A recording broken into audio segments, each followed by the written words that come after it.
Hey girly, you know why you're seeing my face. It's time for our daily check-in. First of all, are you drinking your water? What did you eat today? I went to the gym today and I had a great lift. I hope that you went to the gym today.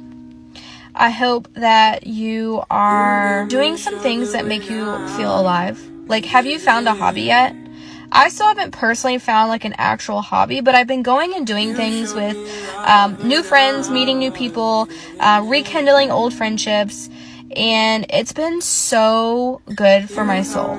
I just really hope that you're doing what we talked about before, and you're rekindling those old friendships, and you're getting out of your house. Like, when is the last time you went and did something fun?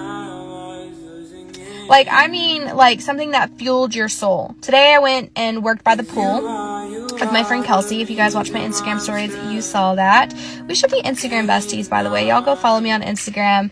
Message me the word bestie, like, let's connect. I know that we get to know each other through these TikToks, but like, I want to get to know you on a personal level as well. Anyways, are you reading any books? I really hope that you're personally developing, like we talked about before too. Growing your mind is going to be so important during this self-love healing journey. Getting to know yourself is probably one of the biggest parts to actually healing, because you don't know what to heal if you don't know yourself. Reading books and doing activities to help you to really start learning more about yourself is going to be super crucial during this journey.